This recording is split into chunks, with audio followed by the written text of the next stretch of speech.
I would like to give the word to Nadia Manzoni, who is the team leader at the Erasmus Plus program for higher education in the Directorate General for Education, Youth, Sports and Culture. So now, hello, good morning, everyone. Can I just check that you can hear me? yes, we can hear you, and also we can see the presentation. Oh, fantastic. Thank you very much for inviting me and for sharing the policy recommendations of this project with me in advance of this meeting. It is really useful for us to be aware of all the work that you have been working on the last 2 years with your project partners and of the recommendations you have come up with. As we move into the new Erasmus Plus programming period 2021-2027, which has brought some real novelties to the program and which now really need to be implemented properly. So your recommendations in terms of keeping up the quality and the inclusion of this particular action on staff mobility is really key. The Erasmus Plus puts a framework in place and provides funding opportunities, but then the actual implementation depends on the bottom-up initiatives like your own. So my presentation today is structured a bit starting from a policy context and which initiatives at the moment at European level will have, we hope will have an influence on the quality of teaching in the EU. And then I will give an overview of the novelties in the Erasmus Plus program, which are of particular relevance to the teaching staff. And finally finish with some zooming in on where we see the biggest opportunities for mobility of staff. And I think they correspond definitely to what you have been discussing within the framework of your project. So obligatory, we start with our Commission President and the very proud statement that reference she made to the European education area, which is really a big initiative that we are all kind of focusing on at the moment, that we try to focus everybody's attention on. Because if you look at the section on teacher and trainers, which is of very relevance for you, or the higher education, you see that we're moving towards some big structural changes in the landscape of higher education and to some very novel partnerships. And I will go a bit more in detail on the initiatives that I feel are very much relevant and have the potential to change the way teaching is done. First of all, you're very much aware of the European Universities Initiative. It is moving from the 41 big alliances with between 5 to 8 partners to even more next year in 2022 and in the following years. It is an initiative that is here to stay and that is seeing a lot of innovation all across the EU. And this innovation is at the moment being tested out within these alliances. Some of your universities are members of them, but it really is the effect that the European Universities Initiative has on the policy making in the EU is outstrips the number of universities that are in this initiative. And they are strong advocates for more flexibility in teaching, for more room for academic staff to innovate, for initiatives like flexible modularization of learning, and all of this for digitalization of teaching. And all of this will have a big effect on how the rest of the universities in Europe will pick this up. Then we are in the process of really drafting a new strategy for European universities. And here we don't mean European University Alliances, we mean European universities as a whole, or nearly 5,000 of them in the EU. And this strategy also is currently being co-developed with different groups of stakeholders and students and staff and university representatives. And it's very important that all of you get involved and have a voice in shaping this strategy in the area of teaching and staff mobility, where you are experts in. Part of this, the European education area is also the European degree and the European statute. Both of these are not defined yet. There is a sense that they are needed, but the actual definition of what is meant by European degree or European statute is still being discussed. But why I put them here on this slide is because if you think about the potential European degree and what it could be, you could see that it could potentially mean that staff will also be much more free, or ideally they would be much more free to move around Europe and teach in different places and move beyond this national and institutional framework.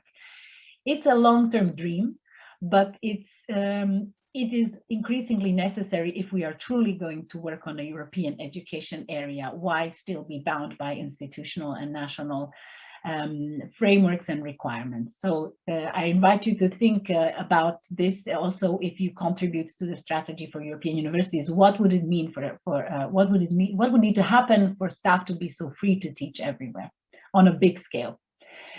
Then briefly, we are also working on two big initiatives, two council recommendations. One is on the quality framework for micro-credentials, and here I do see a link with staff mobility because this quality framework will hopefully lead to much better recognition of small, short learning courses.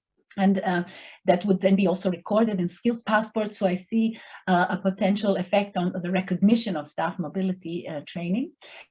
And also, you mentioned this in your policy recommendations, the education for environmental sustainability is finally in the context of the big green and digital transitions becoming more defined, what it means to educate people for environmental sustainability. And this also will lead to some recommendations for the higher education teaching and how to integrate, how to have a whole institution approach to environmental sustainability, including integrating it into teaching. And then European Student Card Initiative I put on this slide because it leads progressively to digitalization of both mobility management, which you mentioned in your policy recommendations as the way to go, to make it more efficient and easier and more inclusive for staff to participate, but also because we are working towards making it easier for all participants in the Erasmus Plus program to access opportunities via, for instance, the Erasmus Plus app, mobile app, and to have information about them. And here, I think your website that you have worked on and this kind of marketplace is an excellent way, and there could be synergies with the European Student Card Initiative as such.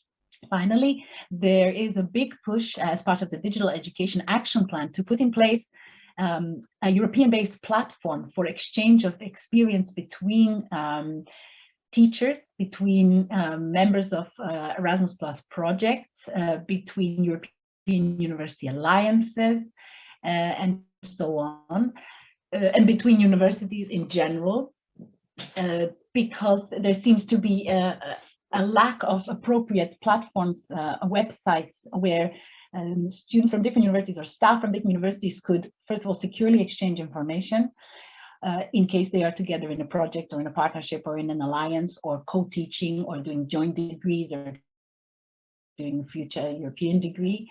And also, there's more and more need for students, if they are mobile, and for staff, if they're mobile, to access information from other institutions in one place, and also to deliver teaching to students from different universities from different countries in a secure environment. So there is all of this movement happening at the European level that all can have a very positive effect on staff mobility. So that's why I wanted to start with this context. And now moving on to the more specific priorities of the Erasmus Plus program. As you probably know by now, we're working towards more inclusion, more diversity, more environmental friendliness, and more digitalization through introducing new flexible mobility formats, as you know, the blended and virtual learning and blended intensive programs, but also through expanding opportunities and also funding this innovation in learning and teaching through cooperation partnerships.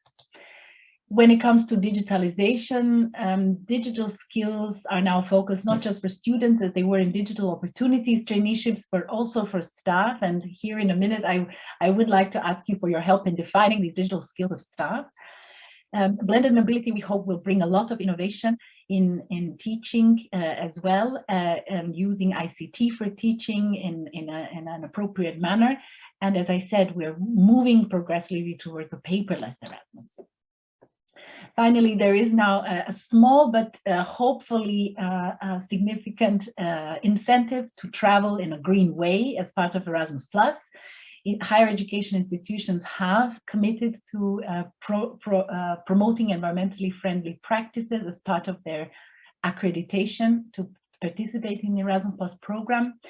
And again, the cooperation partnerships that we are financing have a specific priority to fight climate change and ensure sustainability. So we hope to create a wave of action across the EU via the Erasmus+ program on this. Nadia, I'm sorry to chip in, but you have a big red shade right in the middle of your presentation. I have a what, sorry? A big gray shade. So it is as if another window would be open there. Okay, in every slide? No, it has just appeared. Yes, also on the next slide. Good. Thanks for telling me. Yes. I will try see what that's about. Thanks for your patience. No problem.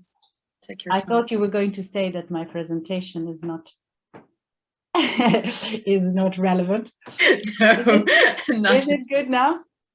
It's still the presentation mode, so now it looks fine, but it's not on full screen. How about now? Still the same. But if you feel more comfortable with this, I think it's also okay for everyone, so that's not a problem. Or press perhaps F5 on the keyboard.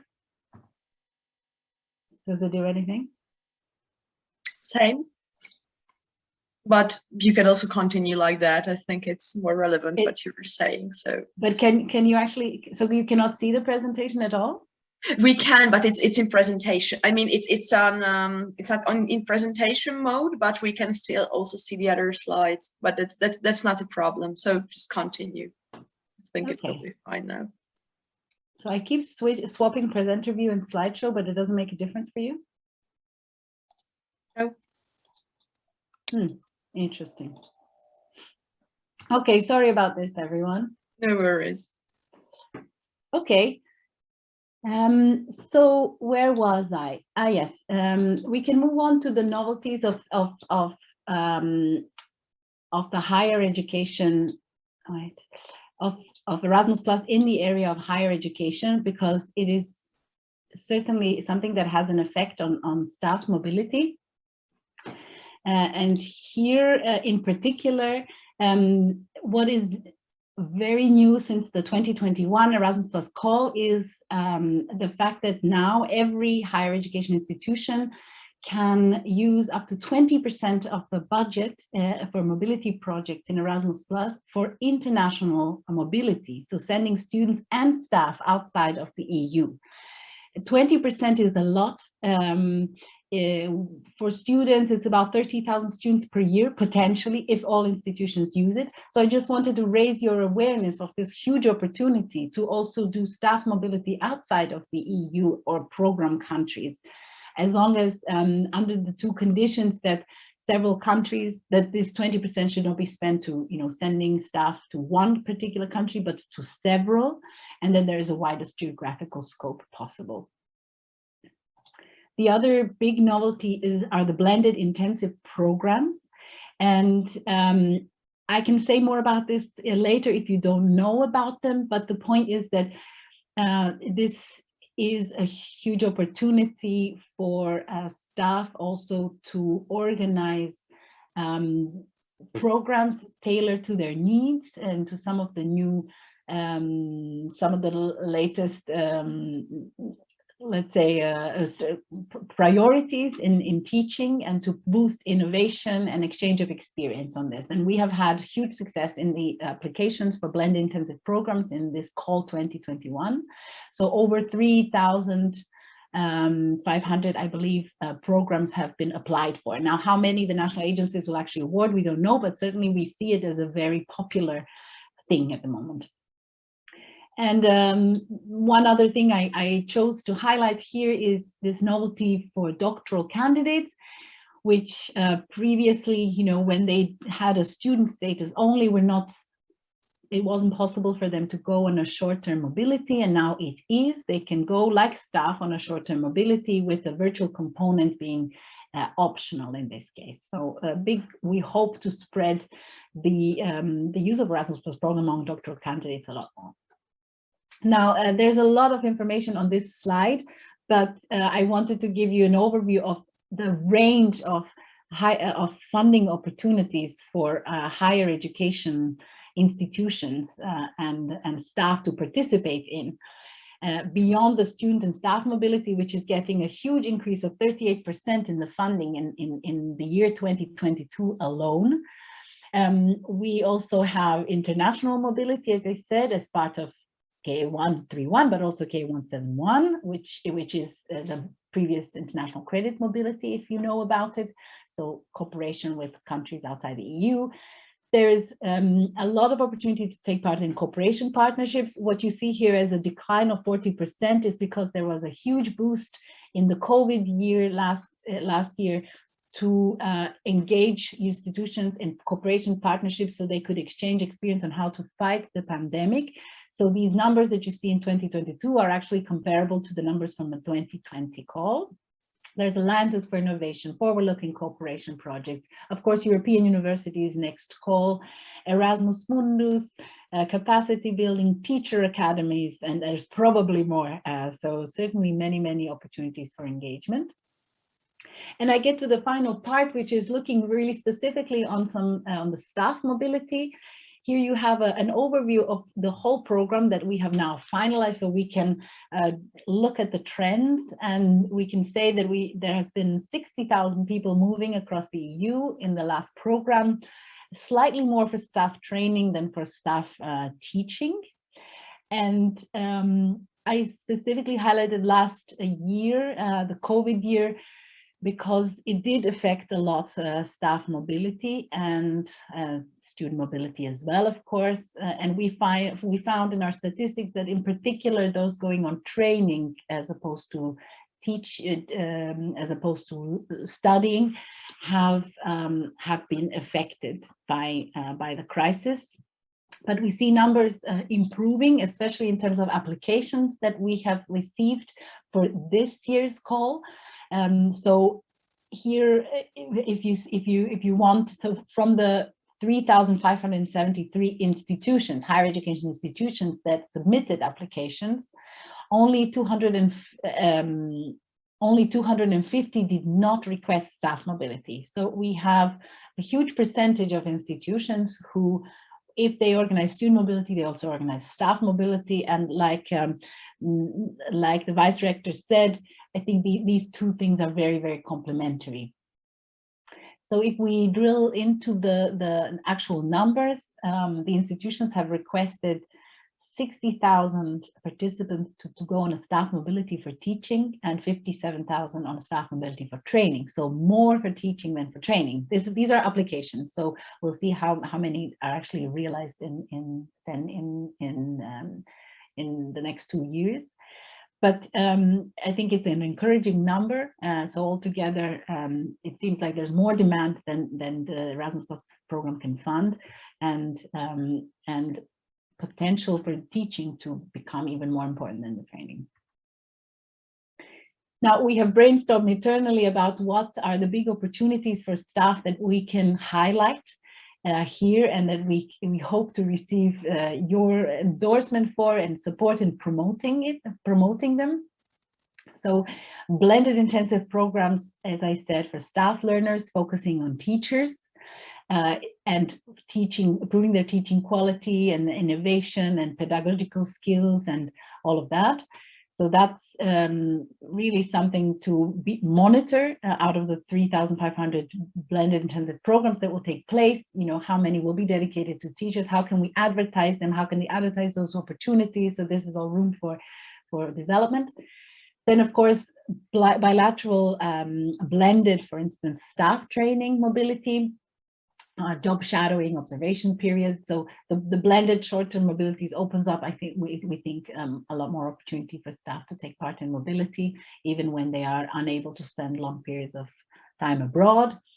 International staff training outside the EU, also to pave the way for students, because this mass of 30,000 students, you know, will not simply suddenly go abroad outside of the EU. These staff are often seen as paving the way for student mobility. Then there's the mutual exchange of teachers to fill each other's place and allow for longer periods abroad. There's teaching mobility combined with staff training mobility, and this is something that is already used and we want to promote more. And finally, we want to highlight that staff can go outside of the academia also into enterprises to enhance their teaching. So these are the opportunities that we see in particular, but also some challenges. And I'm sure this conference and this project will contribute to not solving some of them, but it contributes to understanding how to solve some of them. Of course, ensuring quality and relevance of skills in these staff mobilities, making blended mobility work. It's a new thing for everybody, and not just in terms of blended staff mobility, but also in terms of how staff can be trained in developing better virtual learning as part of blended mobilities of students. Improving expertise, defining digital skills of staff for digital opportunities. Here we are really hearing from the ground what, how you would define as well-developed digital skills of staff. What are the different levels, and how do you find the mobility how do you find that the mobility can enhance those digital skills? Improving expertise in digital enhanced teaching. As I said, paving the way for international student mobility. And very importantly, once the European University Alliances are up and running, how do we mainstream the lessons learned from these European Universities Alliances to everybody else and other institutions? To finish off with, these are some challenges that are always on the table in the old and in the new program, and that is linking staff mobility with the human resources policies of higher education institutions and rewarding this kind of breadth of experience that staff gain abroad, recognizing the mobility experience before we introduce the micro-credentials and the Europass, ensuring inclusiveness and making sure that all staff have the same access to the Erasmus Plus program, and finally bringing in the private sector and enhancing that relationship with the private sector. And this is my last slide, just something that I find very inspirational from the European Student Card Initiative, and more specifically from the Erasmus Plus app. Focus on the journey, ditch the paperwork. I think it's a positive note to finish on, and think very much in synergy with what you're doing in your project. And so thank you very much for raising attention to this project, and I wish you a very successful day.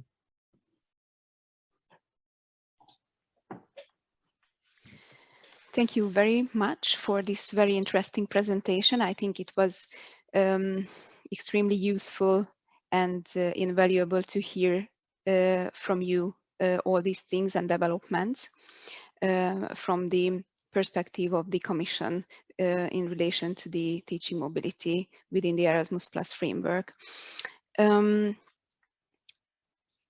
If you still have a couple of minutes, then we received a couple of questions, and some of it you already touched upon in your presentation, but it would be interesting to see them, and maybe there is something more then we can elaborate on. So I will try to share my screen and share it with you.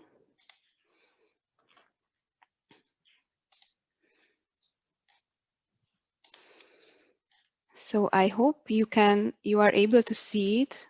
Please confirm that you are seeing the Slido screen. Okay, so these are the questions that we received earlier.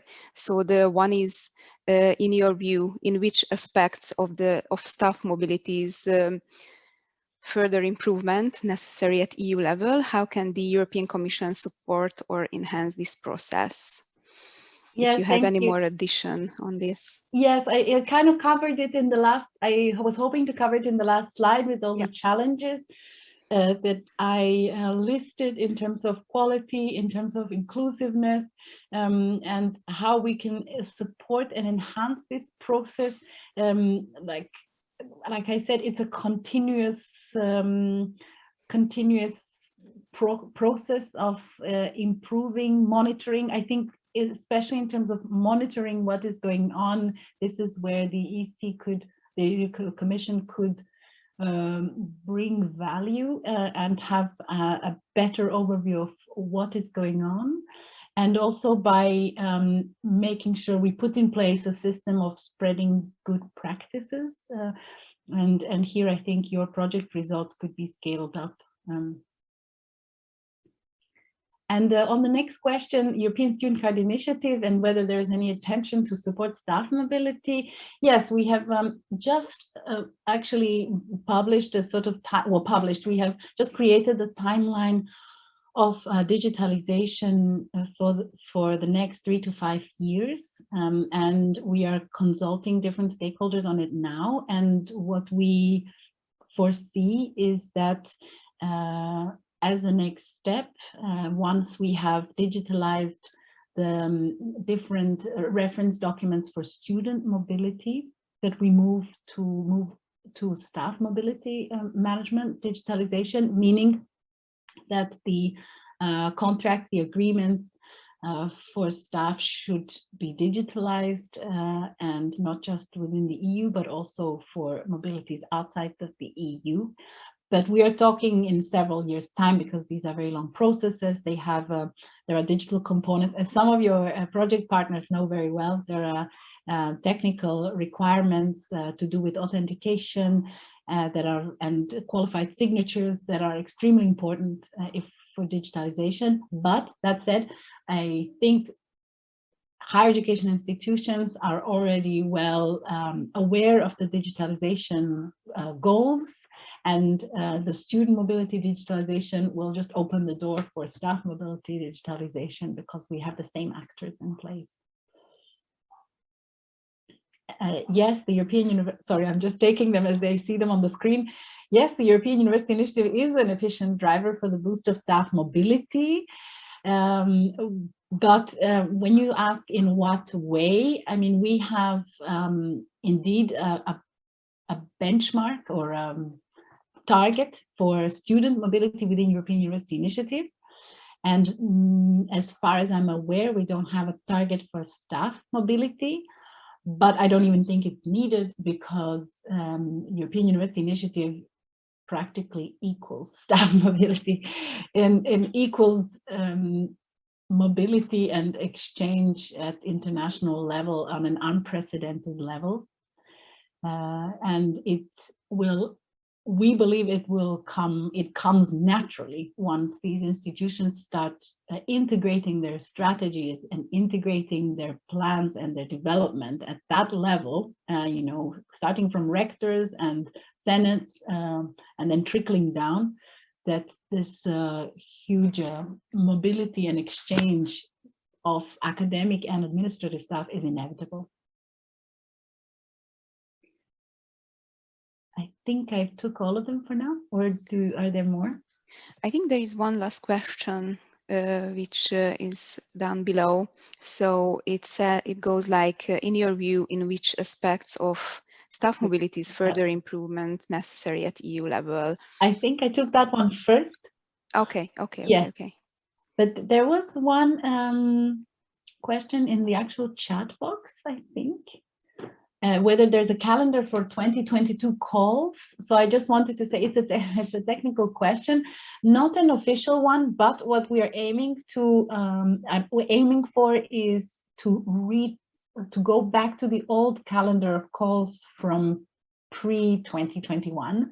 So this year was exceptional because we were starting a new program, so everything was delayed. We were waiting for legal regulations to be adopted, and that's why everything was very much delayed, but we're hoping for publication in late autumn this year, with deadlines in around February next year for 2022. Thank you. And we also received another question. Someone is asking about the impact of Brexit and the touring program that the UK applied after the Erasmus Plus program. And do you have any addition? I don't know what was the actual question, but yes, of course, it's a huge shame that that Great Britain, this United Kingdom, decided to leave the Erasmus Plus program. It's a huge loss for the Erasmus Plus program. Also thinking of the UK students and staff, but also of European students. I mean, what I can say is that there are still many opportunities to engage with partners in the United Kingdom. First of all, they can still participate in Erasmus Mundus and the international actions. Secondly, in the European Universities Alliances initiative, there is a push to, so they can, the UK institutions can continue to be partners, but slightly under a slightly different name.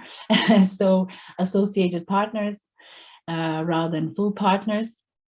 And thirdly, the international opening of the classical student and staff mobility KA131 up to 20% of all the budget is, of course, opening opportunities for EU students and staff to go to the UK to some extent. So it's not over. You know, if we didn't have this international opening, it would be the only opportunity to go to the UK would be via competitive international credit mobility processes, which are not covering all institutions in the EU, whereas K131 does offer this opportunity. So the touring program is a kind of equivalent for the UK. I wouldn't claim to know much about it, but yes, I can find out if there are specific questions. I can get back to you.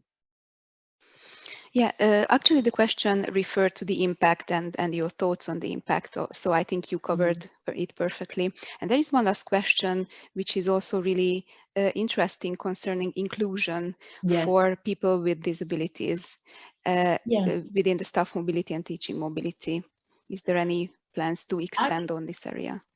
Actually, I would love to hear more from you and from the person that asked this question in terms of what is needed, and then I can go back. What are the needs that are on the ground? It's for people who have low mobility, or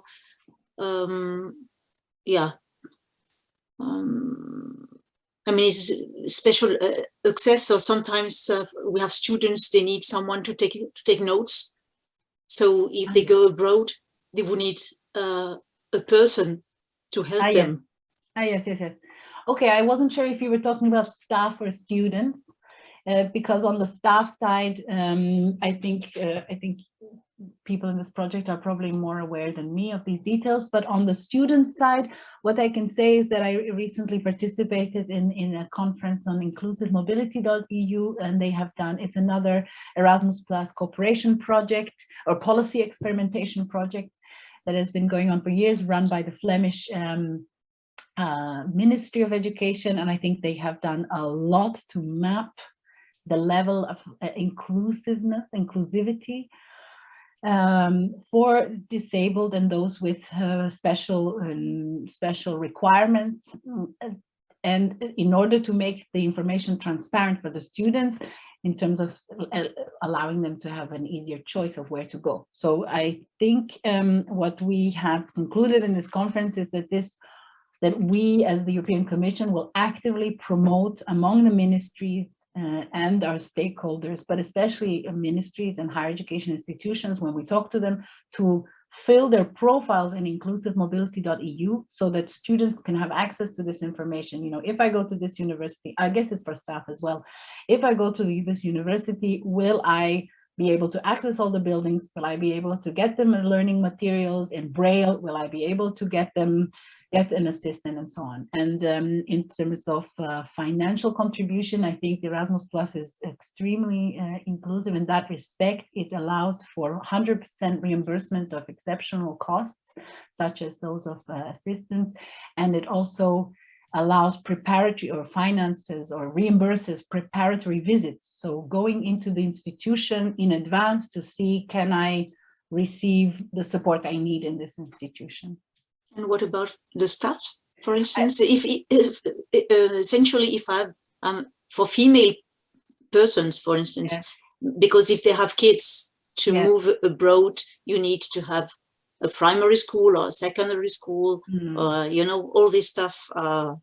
Because yeah, taking care of kids is still sadly dedicated to women. Yeah, that's a bit different. That's broadening the definition. There I can just say that we have, as of this year, expanded the definition of participants with fewer opportunities. And so previously Erasmus Plus supported financially those with, how we call them, special needs. And it was a more restricted definition. And as of this year, what has happened is that the regulation, so the legal document underpinning the Erasmus Plus program, has a whole host of characteristics that make participants that are the definition of participants with fewer opportunities, including working students or working participants, and including participants with families. But we have left it to the national agencies in each country to define what in their context is a participant with fewer opportunities, because it was very context specific. I know in Austria, I don't know, working students or working students are a big population. In another country, they are not. In Iceland or Scandinavian countries, students or participants with families are a big proportion of Erasmus participants and so on. So the national agencies themselves define who these participants are and accordingly give them a financial top-up. So there is no EU-wide support, but it is in the remit of the national agencies to decide, okay, in my country, this is an underrepresented group and I will support them with additional funds. That's basically what it comes down to. But yes, thank you for raising that that issue. It is very specific to staff and to some students. It's true.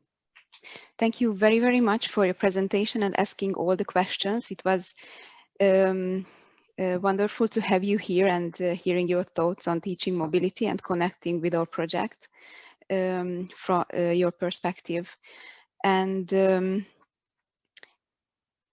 so thank you for participating. We are honored to have you here.